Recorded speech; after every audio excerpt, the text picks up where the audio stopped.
지혜롭고 신실한 청지기라는 제목으로 예수님께서 비유로 말씀하신 혼인잔치, 결혼식에 관한 이야기를 통해서 은혜를 받으려고 합니다. 우리가 본문 말씀을 이해하려면 예수님 당시 1세기 고대 유대인들의 혼인잔치 문화를 알면 이해하기가 쉽습니다.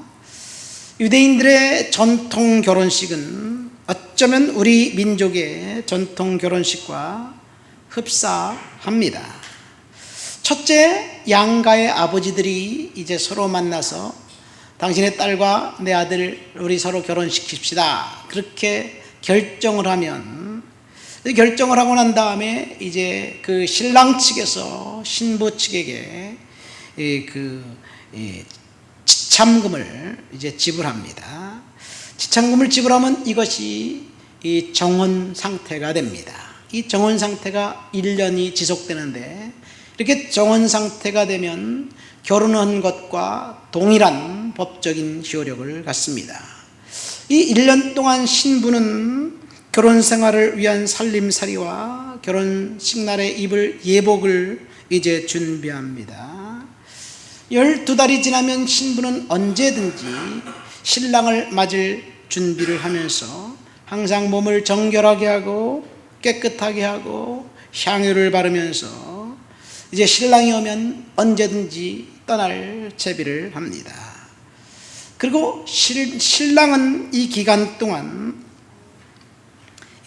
자기가 살 신혼집을 만드는 거예요. 아버지 집 옆에 새로운 집을 짓든지 아니면 아버지 집에 있는 그 방을 새롭게 꾸미든지 이렇게 합니다. 그래서 이제 모든 준비가 다 끝나면 신랑이 신부를 데리러 갑니다. 문제는 신랑이 신부의 집에 갔을 때가 저녁이라는 이야기예요. 왜 저녁인가? 중동의 뜨거운 내리쬐는 사막 햇빛을 피해서 집에서 출발하니까 좀 시간이 늦고요. 그 다음에 걸어 다니니까 시간이 늦겠지요.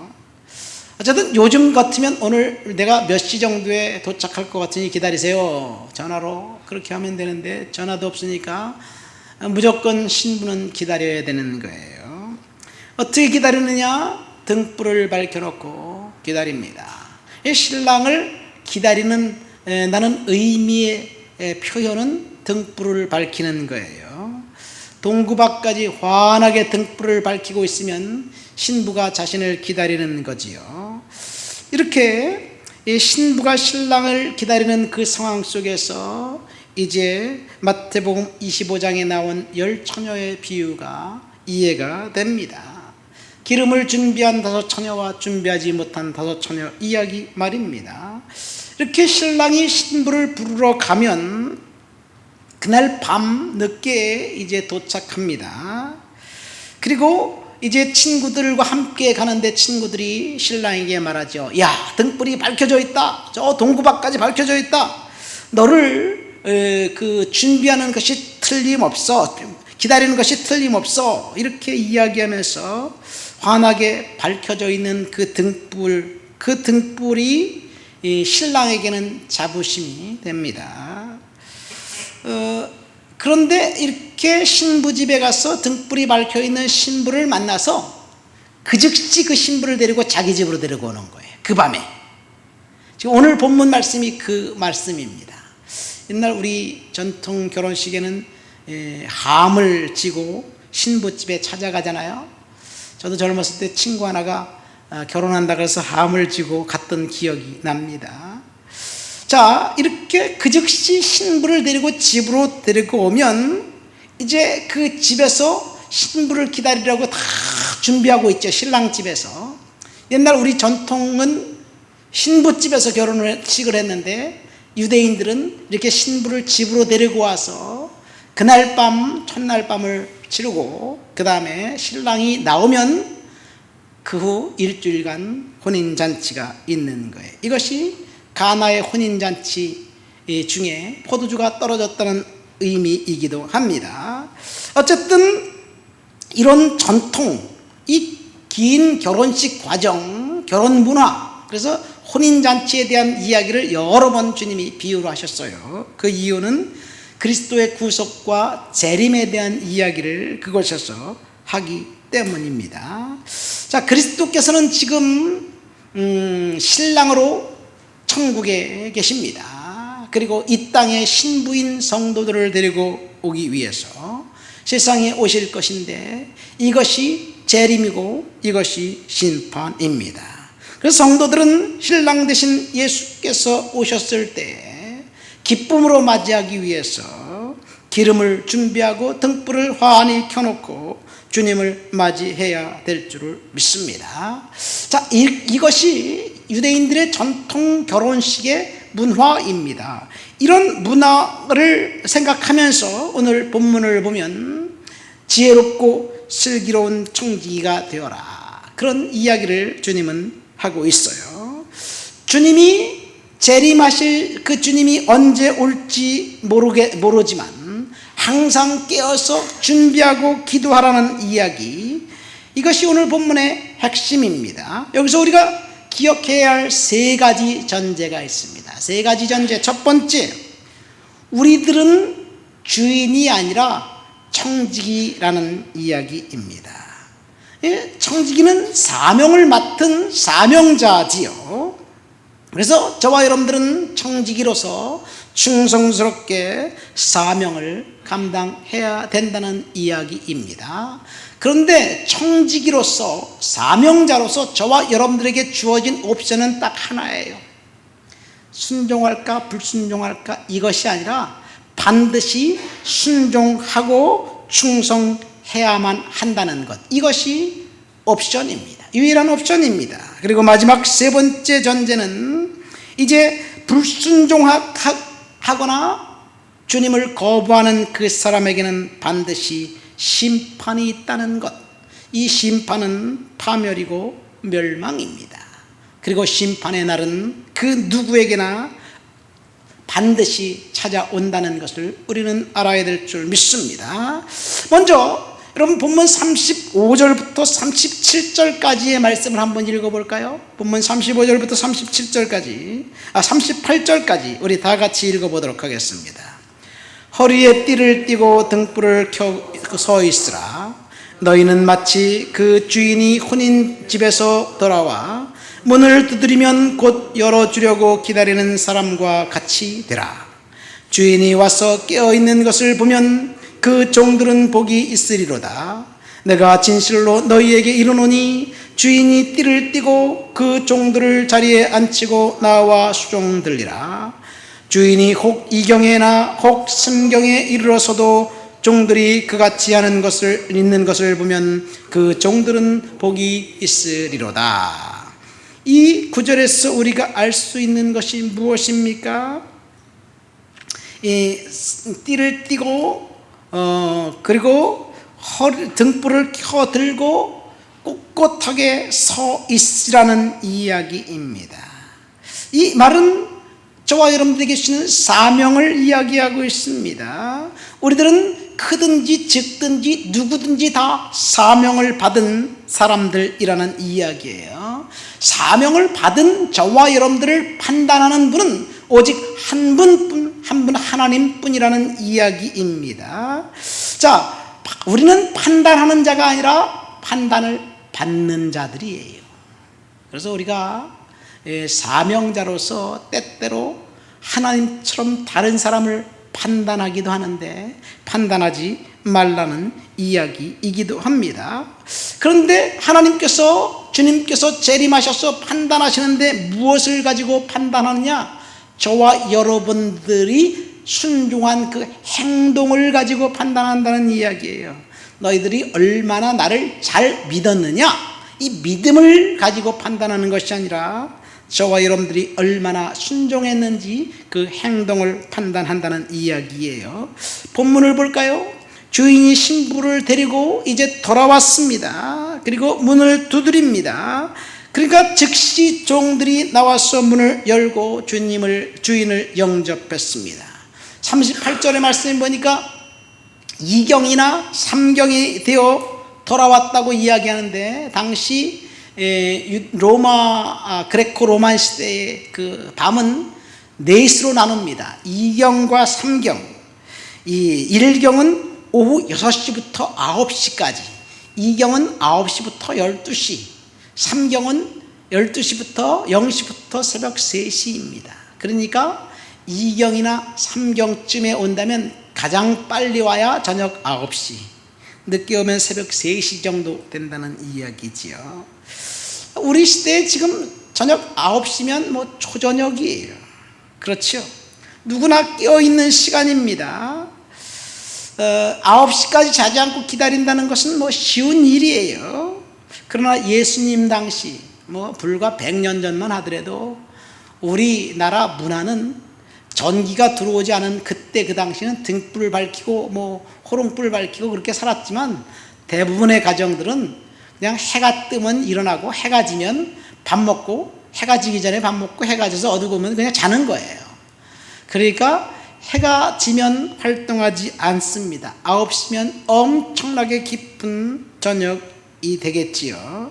어쨌든 이 결혼식에 갔던 주인이 돌아오는 그 시간 잠자지 않고 하인들, 청지기들은 반드시 기다렸을 거예요. 그렇죠. 아무도 주인이 오늘 밤에 다시 오신다라는 사실을 모르는 사람은 없을 것입니다. 그런데 주님은 이 비유가 혼인잔치의 비유를 통해서 재림을 이야기하고 있어요. 재림하실 것이다, 주님이 다시 오실 것이다 라는 말씀을 하시면서 40절에 뭐라고 이야기합니까? 너희도 준비하고 있으라. 생각지도 않은 때에 인자가 올 것이다. 여기서 인자는 예수님입니다. 생각지도 않은 때는 영어 성경에 보면 You do not expect 라고 되어 있습니다. 기대하지 않은 순간에 오신다는 이야기예요. 누구나 다 기대하는 그때 주님이 오는 것이 아니라 기대하지 않은 순간에 주님이 재림하신다는 이야기예요. 그러니까 그동안 역사적으로 주님이 재림하신다라는 것을 시기와 때를 발표한 사람들이 엄청나게 많았습니다. 그러니까 시기와 때를 발표하는 그것은 꽝일 확률이 100%입니다. 왜냐하면 주님께서 그 시기와 때는 너희도 모르고 심지어 나도 모른다, 오직 아버지만 아신다, 그렇게 얘기했어요. 이 교회사를 읽어보면요, 이 주님의 재림을 얼마나 열심히 사람들이 기다렸는지 시기와 때에 대해서 이 예언을 정확하게 한 사람들이 있었고 번번이 그 예언은 꽝이었습니다. 특별히 기독교 초기 예수님이 부활하시고 난 다음에 한 20-30년 어간에 가장 먼저 쓰여진 책이 데살로니가 전서거든요. 바울에 의해서. 이 데살로니가 전서의 그 핵심 주제는 예수님의 재림입니다. 바울조차도 자신이 살아있는 이 시대에 성도들이, 예수님을 보았던 그 성도들이 살아있는 그때 주님이 재림할 수 있을 것이라고 믿었어요. 휴거가 임박했고 당장이라도 일어날 것을 믿었습니다. 그래서 바울이 이렇게 이야기하며 때가 단축하여진 거로 주께서 오실 날이 가까웠다, 이렇게 계속해서 얘기하면서 임박한 재림을 생각하면서 위안을 얻었습니다. 데살로니가 교회 교인들은 세상 종말이 이미 도래했다는 소문에 동요하고 있었어요. 그래서 그리스도인들이 혼란을 가중시키고 있었습니다. 많은 성도들이 주님께서 재림하실 것을 확실히 믿으면서 직업을 버리고 몰려다니면서 먹고 마셨어요. 사실 이런 소식을 듣자 바울이 쓴 두 번째 편지가 바로 데살로니가 후서입니다. 그러니까 데살로니가 후서는 바울이 자기도 주님의 재림을 기대했지만 재림에 대한 잘못된 견해를 바로잡기 위해서 쓴 것이 데살로니가 후서예요. 여러분, 데살로니가 후서 2장 1절과 2절을 한번 읽어볼까요? 성경을 찾아보세요. 데살로니가 후서 2장 1절과 2절입니다. 읽겠습니다. 형제들아, 우리가 너희에게 구하는 것은 우리 주 예수 그리스도의 강림하심과 우리가 그 앞에 모임에 관하여 영으로나 또는 말로나 또는 우리에게서 받았다 하는 편지로나 주의 날이 이르렀다고 해서 쉽게 마음이 흔들리거나 두려워하거나 하지 말아야 한다는 것이라. 이 바울이 주님이 재림하신다고 해서 마음이 흔들리거나 두려워하거나 그러지 말라는 이야기를 하고 있습니다. 주의 날이 이르렀다고 해서 마음이 흔들리거나 두려워하지 말아라, 이렇게 경고합니다. 그래서 계속해서 이 데살로니가후서 2장 3절부터 10절까지 보면 재림하기 직전에 세 가지 사건들이 있을 것을 이야기하고 있습니다. 주님이 재림하시기 전에 세 가지 사건이 있을 것인데, 첫 번째는 배도하는 일이 있을 것이다. 주님을 배반하고 떠나는 일이 있을 것이다. 근데 데살로니가 교회 성도들 중에 배도한 사람이 아무도 없어요. 아직 아니라는 얘기. 두 번째는 불법의 사람들이 나타나서 복음을 왜곡할 것이라는 얘기. 그리고 세 번째로는 불법의 사람들이, 멸망의 아들들이 나타나서 능력과 표적과 거짓 기적으로 사람들을 속이는 일이 있을 것이다 라고 경고하고 있습니다. 그래서 많은 사람들이 미혹받고 진리를 떠나고 불의를 행하다가 결국 심판을 받게 될 것이다, 그런 이야기입니다. 어쨌든 지난 기독교 역사 2000년 동안 가장 핫한 주제는 재림이었습니다. 우리가 살고 있는 이 시대, 불과 한 3, 40년 전까지만 해도, 아니 일제시대까지만 해도 우리 성도들은 주님의 재림을 학수고대했어요. 그래서 주기철 목사님이 주님의 재림, 주님 고대강가 그 찬양도 만들었잖아요. 최근 성도들만 재림을 기대하지 않습니다. 어쨌든 주님의 재림의 시기와 때를 예언했던 사람들이 많습니다. 가장 최근이 1992년이에요. 우리나라에서 다미선교회라는 사람들이 일어나서 이 인간의 역사를 7,000년으로 계산해서 7,000년이면 안식 밀레니엄이 들어가고, 그 다음에 신년 밀레니엄이 돌아가기 때문에 그때 주님이 재림하신다. 그러니까 2000년이면 지구 역사가 7,000년이니까 이제 안식 밀레니엄인데, 안식 천년 왕국이 도래하기 전에 7년 대환란이 있을 것이다. 그러니까 이 1992년 10월 27일이 날짜가 생긴 거예요. 자, 이런 상황, 여러분, 날짜를 정확하게 예언하는 것 성스러운 것 같지만 거짓입니다. 자, 그 사건이 사실 대한민국 교회에 신뢰할 수 없는 사입이 종교된 채와 구분이 되지 않는 교회, 그런 모습으로 사람들에게 각인이 되어 있는지 모르겠습니다. 어쨌든 이런 현상은 전 세계적이었어요. 그보다 한 100년 전, 150년 전, 여러분, 안식일 교회의 정식 명칭이 뭔지 아십니까? 제7일 안식일 예수 재림 교회라고 합니다. 밀러라는 사람이 다니엘서를 연구하다가 1843년 3월 21일부터 그 다음에 1844년 3월 21일 사이 1년 그 어간에 주님이 재림하신다라고 생각하고 흰옷 입고 언덕에 올라가서 주님을 맞이하려고 그러다 꽝, 여호와 증인에서도 꽝, 그런 일들이 엄청나게 많았습니다. 이 밀러파 신도들이 결국 이 대실망의 날이라는 그런 라고 언급하면서 이제 동요했는데, 왜냐하면 주님이 재림하신다고 신혼 입고 올라갔는데 안 오니까 대실망의 날이었어요. 그런데 에드슨이라는 사람이 다시 재해석하면서 주님의 재림을 기대하면서 생긴 교단이 안식교회예요. 그런데 인류 역사상 굵직굵직한 사건들이 있을 때마다 적그리스도와 재림에 대한 이야기는 항상 있어 왔습니다. 1차 세계대전, 히틀러 시대, 무솔로니 시대, 최근에 와서 유럽에서는 사담 후세인이 적그리스도이고 새 도살자였다, 이런 주장들이 있었습니다. 우리와는 좀 생소하지만요. 어쨌든 종말이 다가올 때마다 그리스도인들은 항상 두려움에 휩싸여 있었습니다. 그리고 터무니없는 소망에 들떠 있었습니다.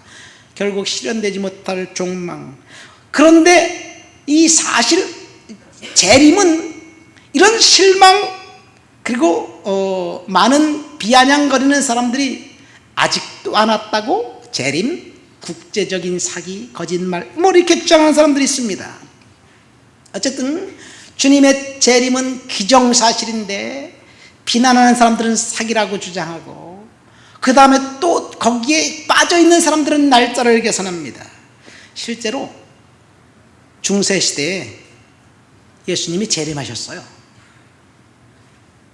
그러다 재림하셨다가 추기경들에 의해서 돌에 맞아서 돌아가셨답니다.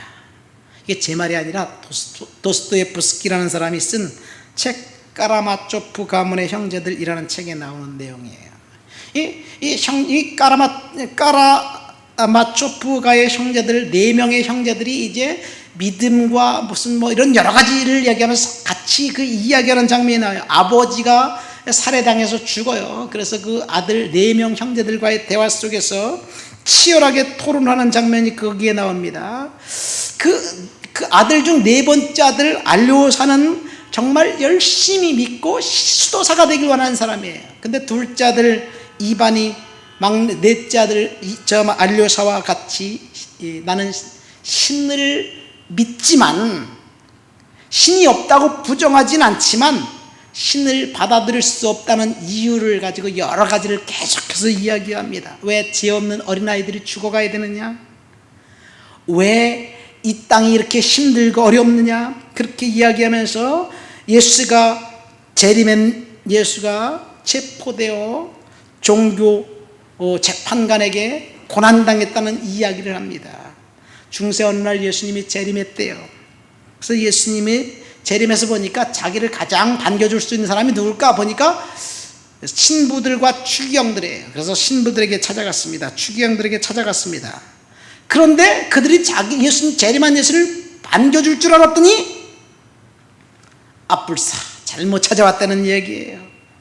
죄악이 진동하고 악의 소굴 속에서 주인 노릇하는 그 종교적인 권력을 갖고 백성들을 압제하는 그 사람들, 술과 고기로 배불리면서 수많은 여성들을 유린하고 정말 잘 먹고 잘 살고 있더라는 이야기예요. 일반 백성들은 말씀을 모르고 고달프게 살고 있는데, 그래서 예수님이 재림해서 이제 그 추기경들에게 야 너희들 그러지 말고 잘 가르쳐야 되지 않느냐, 백성들에게 하나님 말씀으로 잘 가르쳐야 되지 않느냐. 그러니까 추기경들이 예수를 체포하면서 이렇게 얘기했대요. 뭐라고 얘기했느냐? 원래 인간은 의지가 나약하고 그래서 채찍과 강압으로 백성을 다스리지 않으면 안 됩니다. 당신이 와가지고 뭔데 백성들에게 자유를 주고 의지를 주고 그리고 말씀을 가르쳐서 채찍질로 다스릴 걸 못하게 하느냐, 이런 이야기예요. 인간은 약간의 먹을 것을 주고 그리고 당근을 주면 군수리 없이 순종할 텐데, 나름대로 행복하게 살 텐데 네가 와가지고 오히려 인간을 시끄럽게 하니까 넌 안 되겠다 그러면서 가라. 그리고 내쫓고 결국 죽였다는 이야기예요. 여러분, 소설 속에 있는 내용이지만 어쩌면 우리 시대에 예수가 재림한다면 교회에서 배척당할 수밖에 없는 그런 시대가 아닌가 생각됩니다. 어쨌든 여러분, 예수님은 반드시 재림하실 거예요. 재림하신 주님께서 저와 여러분들을 보면서 뭐라고 말씀하실까? 재림하신 주님이 교회에 온다면 어떨까라는 질문입니다. 예수를 믿는 사람들, 그 사람들에게 성경 말씀을 보면 예수님은 그렇게 말씀하셨어요. 내 십자가를 지고 나를 따르라. 주님을 따르려면 고난이 뒤따른다. 그렇죠? 십자가를 지고 따르라고 주님은 말씀하셨어요. 실제로 우리 믿음의 선배들은 예수를 믿는다는 것 하나 때문에 극심한 고난도 받았고 고통도 겪었고 결국 목숨을 잃는 순교까지 당했습니다. 그런데 오늘날 어떤가요? 예수를 믿기 때문에 고난당하고 환난당한다는 그 사실을 우리가 얼마나 생각하고 있는가요? 우리만 보더라도 예수 믿고 고난당하자가 아니라 예수 믿고 축복받고 예수 믿고 그 다음에 병 고치고 예수 믿고 문제 해결하자 그러면 아멘이에요. 예수 믿고 사업 번창한다 그러면 감사합니다. 그러나 예수를 믿고 고난당하고 예수 믿고 십자가를 지고 따르라고 이야기하면 그 메시지에는 별반 감동이 없습니다. 그래서 교회들마다 목사들이 죄를 지적하고 회개를 촉구하는 설교보다는 사람의 마음에 기쁨과 평안과 희망을 주는 설교를 더 많이 하는 것 같은지 모릅니다. 도대체 언제부터 교회가 회개를 선포하지 않았을까? 아마도 저는 1992년 다미 선교회 예수가 재림했다는 희한한 교리 때문에 그 설교하다가 미수에 그친 그 사건 때문인 것 같습니다. 사실 그 생각이 있기 전, 그 일들이 있기 전, 이 교회 다니는 사람들은 세상 사람들이 볼 때 도덕적으로 양식적으로 깨끗한 사람들이라고 생각했습니다. 제가 어렸을 때요, 나는 친구들하고 몰려다니면서 똑같이 했는데 나만 야단 먹었어요. 왜? 나만 교회 다니니까. 그 어른들이, 동네 어른들이 너는 교회 다니면서 왜 그러냐? 그러니까 난 정말 억울했어요. 아니, 쟤하고 똑같이 했는데 왜 나만 그렇게 그 교회 다닌다고 책망할까? 그런데요, 시간이 지나고 보니까 그 사람들이 나에게 그렇게 말하는 이유는 정말 그때는요, 교회 다니는 사람들은, 교회 다니는 아이는 정직하고 도덕적으로 나은 삶을 살았어요. 도덕적으로 높은 기준을 갖고 있었습니다. 그래서 사람들이, 교회 다니는 사람들은 그렇게 기대를 했어요. 일제시대만 하더라도 마찬가지입니다. 그래서 교인들이 일본과 저항하는데 독립군에 앞장섰고요. 교회가 항상 이 국가의 도덕적인 문화를 이끌었습니다. 높은 도덕적 기준을 갖고 있었어요. 그런데 오늘날 어떻습니까? 오늘날은요, 교인들이나 예수 믿지 않는 사람들이나 똑같습니다. 어쩌면 오히려 더 도덕적으로 형편없다라고 사람들이 이야기하고 있는지 모르겠어요. 오늘날 매스컴에 나와 있는 사람들을 보세요. 범죄를 저지른 사람이 성경을 끼고 기도한다는 그런 이야기를 할 때 교회 다니는 사람들은 저렇게 파렴치한 사람들이야 라고 생각하지 않을까요? 어쨌든 우리는 지금 예수님의 재림에 대해서 이야기하고 있습니다. 예수님의 재림은 부정한다고 해서 부정되어질 것이 아닙니다. 아니, 재림의 날짜를 계산한다고 해서 그 날짜 오시는 것도 아닙니다. 그렇지만 한 가지 중요한 사실은 반드시 예수님은 재림한다는 것. 언제? 우리가 기대하지 않은 시간에. 이 성경에서 가장 많이 언급된 주제가 바로 재림입니다. 재림이에요. 성경의 30절마다 한 절씩은 재림에 대한 이야기를 하고 있고요, 신약 성경에서 216장 중 예수의 재림에 대한 언급한 것은 300회 이상이고요, 가장 많이 재림에 대해서 언급했습니다. 구약 성경도 마찬가지입니다. 예수님께서 특별히 죽음을 예고하면서 자신의 재림을 예언했고요, 그리고 예수님이 자신의 재림을 예언할 때 모호한 말로 한 것이 아니라 확실한 이야기로 했습니다. 그리고 예수님 당시, 예수님이 승천하시고 난 다음에 1세기 성도들로부터 시작해서 지금까지 재림을 기대하는 사람들로 꽉꽉 차 있습니다. 여러분, 우리가 고백하는 신조, 사도신경에 뭐라고 되어 있습니까? 저리로서 산 자와 죽은 자를 심판하러 오시리라. 이 신조에 보면요, 모든 신조에는 다 재림에 대해서 이야기합니다. 니케아 신조, 아타나시우스 신경, 영공 성공의 신조 36개조, 아우스크 브루스크 신조, 독일 장로교회, 독일 교회, 모든 교회들의 신조에 보면 예수님이 재림한다는 것을 그렇게 고백하고 있어요. 우리도 오늘 사도신경을 고백하면서 주님이 재림하신다는 것을 고백했지만 얼마나 우리가 주님의 재림을 믿고 있는가. 고백하면서도 가장 무시되고 있는 그런 교리가 재림이 아닌가 생각됩니다. 자, 주님은 반드시 재림하십니다. 그런데 재림은 뭐냐? 다른 말로 하면 심판하신다는 이야기입니다. 그래서 오늘 본문은 주님이 재림하신다는 이야기일 뿐만 아니라 심판하신다는 이야기이기도 합니다. 심판의 날이 호련히 다가올 것을 경고하면서 준비한 자와 준비되지 않은 자에 대해서 비교하고 있습니다. 40절 말씀 보세요. 주께서 재림하셔서 심판하실 것을 이야기하면서 지혜롭고 신실한 청지기가 되라고 말씀하십니다. 그리고 45절부터 46절까지 보면 하나님을 거부하고 불순종한 청지기들에게 대해서 심판을 예언하고 있습니다. 여러분, 오늘 말씀 제목이 뭡니까? 지혜롭고 진실한 청지기입니다. 언제? 주님께서 오실 때 우리는 지혜롭고 신실한 청지기가 되어야 될 줄 믿습니다. 지혜롭고 신실한 청지기에게 주님이 어떤 축복을 해주시는지 오늘 본문 37절 말씀 볼까요? 우리 다 같이 37절 말씀을 보겠습니다. 주인이 와서 깨어있는 것을 보면 그 종들은 복이 있으리로다.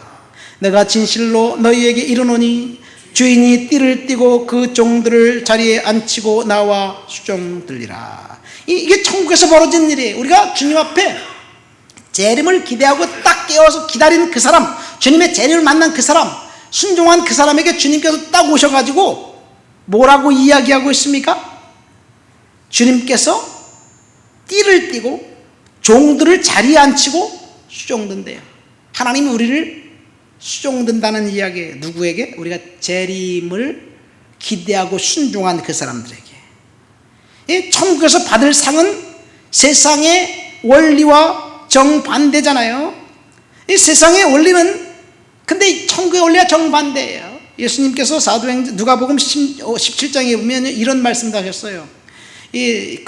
언제냐면요, 사도들이 우리에게 믿음을 더해 주십시오. 그러니까 너희들이 겨자씨 하나만 믿음만 있으면 이 뽕나무를 던져서 뽑혀서 바다에 심겨지라도 심겨질 것이다. 그렇게 말씀하시면서 주님이 이런 말씀하십니다. 너희 중 누가 밭을 갈거나 양을 치거나 하는 종이 있어 밭에서 돌아오면 그더러 와서 앉아 먹으라 말할 사람이 어디 있겠느냐. 도리어 그더러 내 먹을 것을 준비하고 띠를 띠고 내가 먹고 마시는 동안 서서 수종들어라 라고 말하지 않겠느냐. 이게 종들의 역할이에요.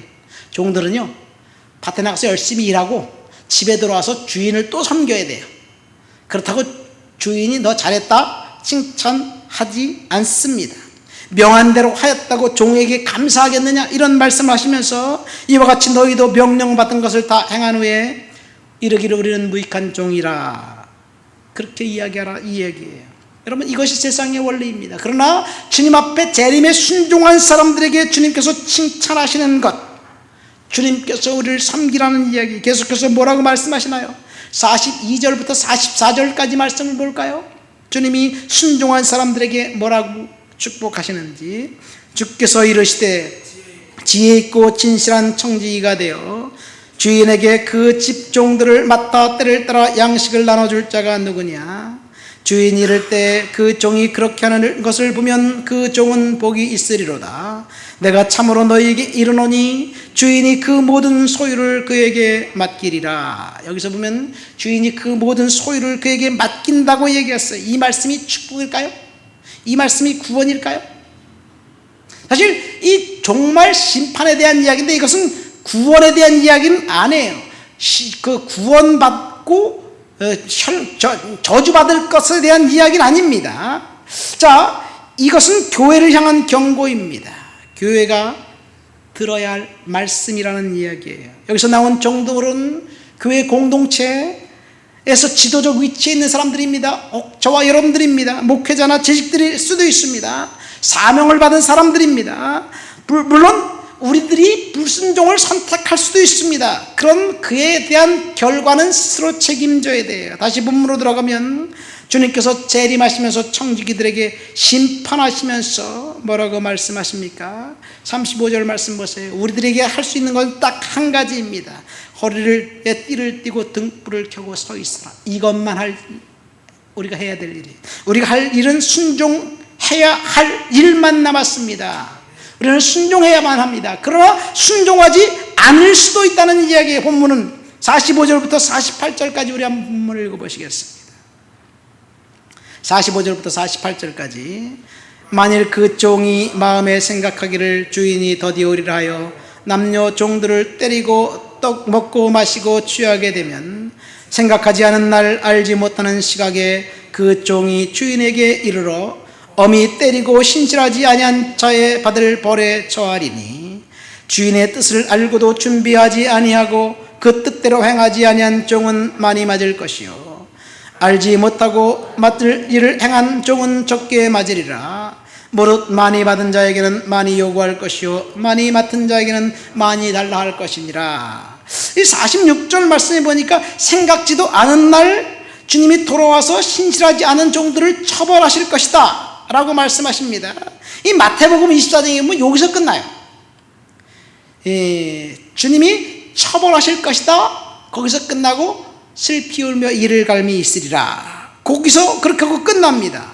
그런데 누가복음에는 2절이 더 포함되어 있어요. 무엇이 포함되어 있습니까? 주의 뜻을 알고도 준비하지 아니한 자가 있어요.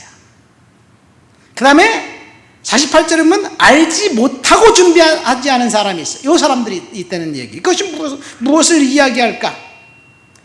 누가는 책임은 아는 것에 비례한다고 이야기하면서 구약성경에서 이제 죄를 부지불식간에 저지른 죄와 알지 못하고 저지른 죄를 이 형벌이 달라요. 그것을 설명하고 있는 거예요. 그러니까 여러분 우리가 알고 있으면서 순종하지 않는 그런 것들이 얼마나 있을까? 한번 우리는 우리 자신을 점검해 봐야 돼. 지금 이 말씀은 청지기에게 하는 말씀이고 우리에게 하는 말씀입니다. 여러분 우리는 순종해야 되는 것을 알고 있습니다.